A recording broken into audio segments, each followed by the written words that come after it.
अन्त के छ त गाइस, आयो त सानो मिनी भ्लग नाइट वकको। सबजना मर्निङ वक गर्छन्, आफू पऱ्यो नाइट वक। घरिघरि त लाग्छ उल्टो जन्मे जस्तो।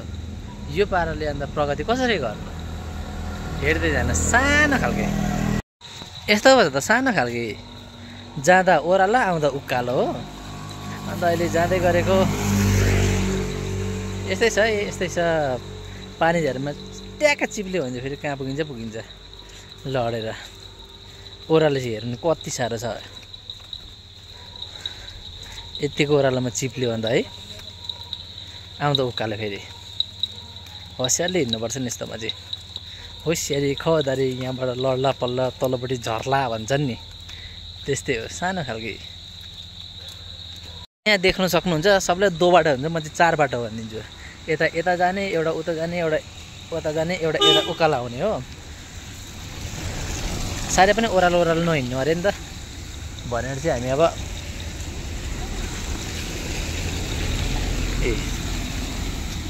तेर्सो जाउँ भनेको गाडी दिँदैन त। आएकै गाडी किचाउँछु भने जस्तै गर्छ त गाडी चाहिँ। के हो यति साह्रो छ। यहाँ चाहिँ खासै 1 वे मात्रै हो। राति हुँदै चाहिँ अब खुल्ला हुन्छ, 2 वे हो। पर फेरि बाटो बनाउँदैछ नि त।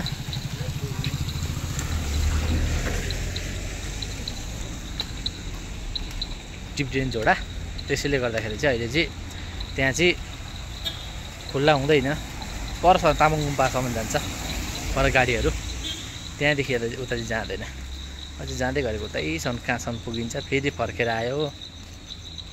अघि आउँदा ओह्रालो, अहिले जाँदा उकालो।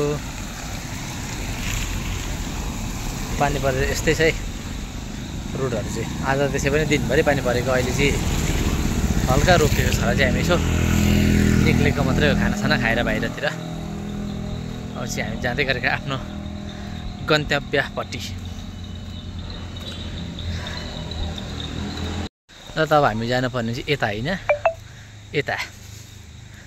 यो चाहिँ हाम्रो यहाँदेखि त हाम्रो इलाका लाग्यो नि फेरि। अब चाहिँ हामी पुनः लाग्यौँ हाम्रो जग्गामा है। आजको लागि चाहिँ यति नै। छोटो मिठो त भनि नहालौँ है, र पनि सानो खालके